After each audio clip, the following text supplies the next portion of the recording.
Hi hello ನಮಸ್ಕಾರ ಸ್ನೇಹಿತರೆ. ಅಸ್ತ್ರ ಯೂಟ್ಯೂಬ್ ಚಾನಲ್ನ ಮತ್ತೊಂದು ವಿಡಿಯೋಗೆ ತಮಗೆಲ್ಲರಿಗೂ ಆತ್ಮೀಯವಾದ ಸ್ವಾಗತ.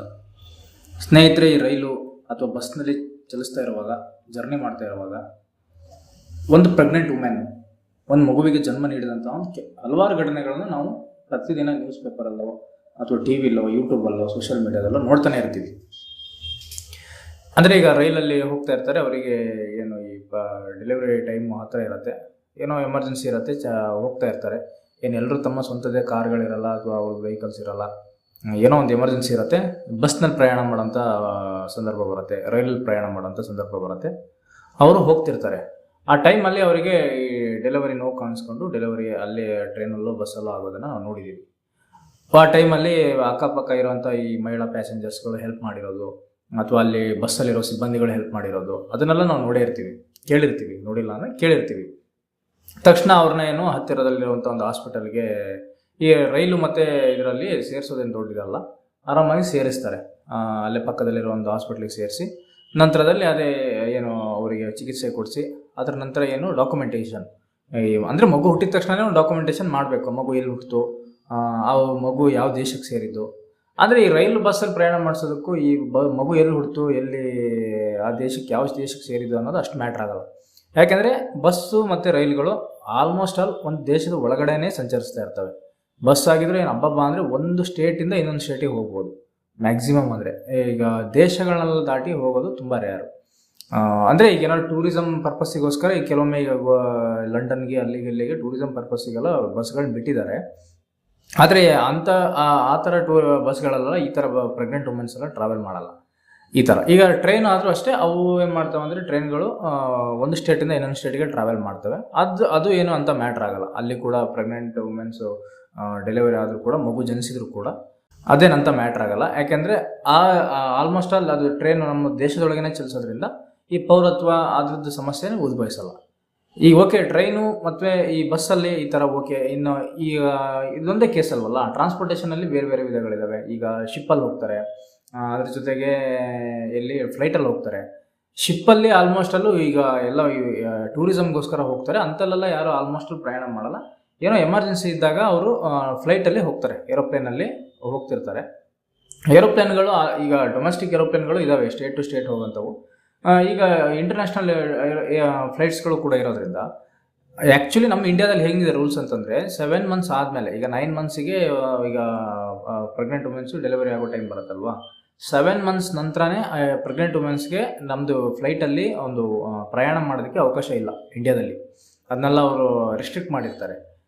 ಆದರೂ ಏನೋ ಎಮರ್ಜೆನ್ಸಿ ಟೈಮಲ್ಲಿ, ಇಲ್ಲ ನಮಗೇನೋ ಎಮರ್ಜೆನ್ಸಿ ಇದೆ, ನಾವು ಟ್ರಾವೆಲ್ ಮಾಡಲೇಬೇಕು ಅಂತ ಟೈಮಲ್ಲಿ ಮಾತ್ರ ಅವರು ಕೆಲವೊಂದು ಕಂಡೀಷನ್ಸ್ ಮೇಲೆ ಬಿಡ್ತಾರೆ.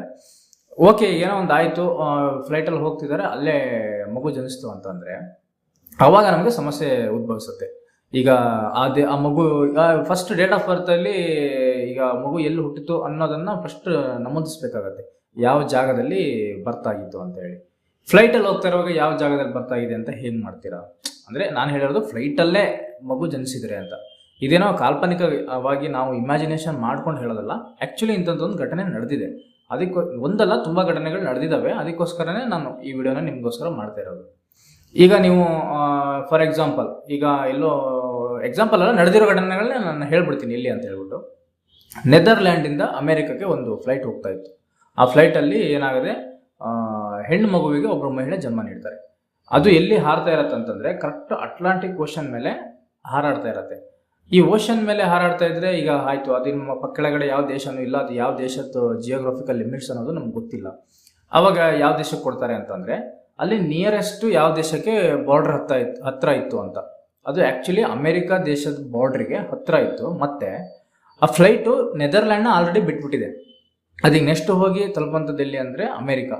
ಈಗ ಅಮೇರಿಕಾ ಹೋದ ತಕ್ಷಣ ಆ ಮಹಿಳೆಗೆ ಚಿಕಿತ್ಸೆಯನ್ನು ಕೊಡಬೇಕಲ್ವಾ. ಸೊ ಮಹಿಳೆ ಅಲ್ಲಿ ಏನು ಅಮೇರಿಕಾದಲ್ಲಿ ಇಳಿದ ತಕ್ಷಣ ಬೇಗ ಅವ್ರದ್ದು ಹೆಲ್ತ್ ಎಮರ್ಜೆನ್ಸಿ ಅಂತ ಹೇಳಿ ಅವ್ರನ್ನ ಅಲ್ಲಿ ಹಾಸ್ಪಿಟಲ್ಗೆ ಸೇರಿಸ್ತಾರೆ.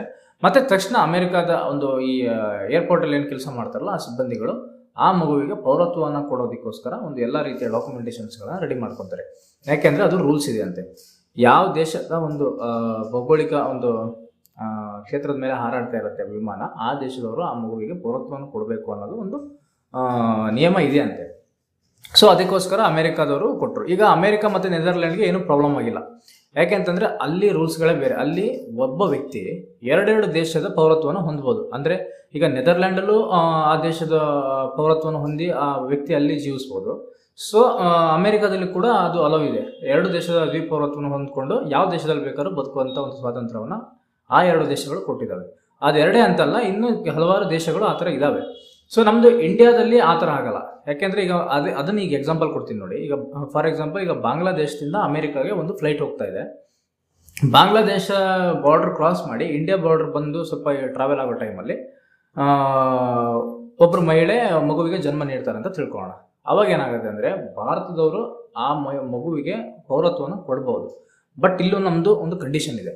ನಮ್ಮ ಭಾರತದಲ್ಲಿ ಹೆಂಗಂತಂದರೆ, ಆ ಅಮೆರಿಕಾದಲ್ಲಿ ಇರೋ ಥರ ದ್ವಿಪೌರತ್ವವನ್ನು ಹೊಂದೋದಕ್ಕೆ ಅವಕಾಶಗಳಿಲ್ಲ. ಯಾವುದಾದ್ರೂ ಒಂದು ಕಂಟ್ರಿದ ಮಾತ್ರ ಪೌರತ್ವವನ್ನು ಹೊಂದಿರಬೇಕು.